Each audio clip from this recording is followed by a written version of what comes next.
One last question before we open it up to the group. I believe yesterday, Canada joined some European countries in recognizing Palestinian statehood.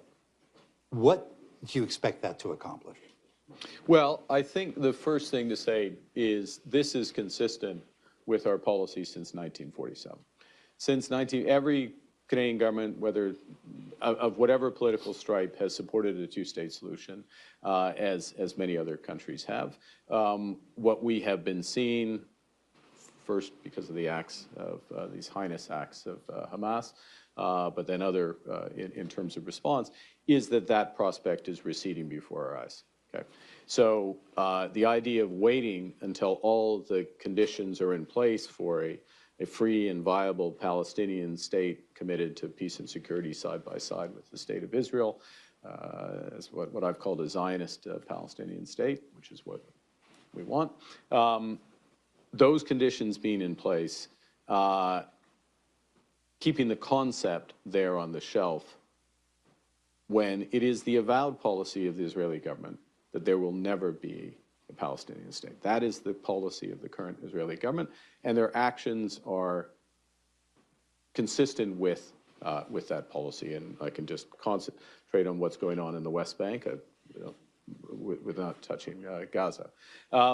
So what we're looking to accomplish is to keep that front and center, to be with a host of influential but not decisive countries. So we're alongside the Kingdom of Saudi, not in the recognition, but as part of this process, Kingdom of Saudi Arabia, France, UK, Australia, Qatar, Egypt, others, Norway, actively trying to create conditions at a minimum for a ceasefire, obviously, and then a peace process. That's part of that.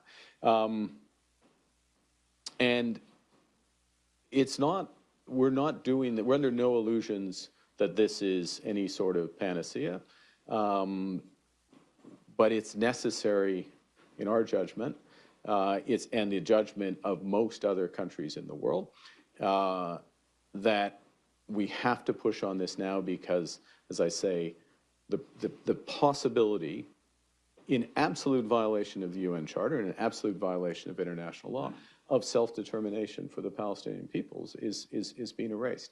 So we're doing what we can, but recognizing the limitations. All right. Well, we're going to open it for questions. This is on the record.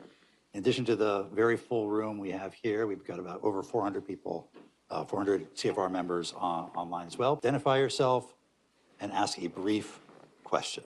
Okay? Yes, this gentleman right here.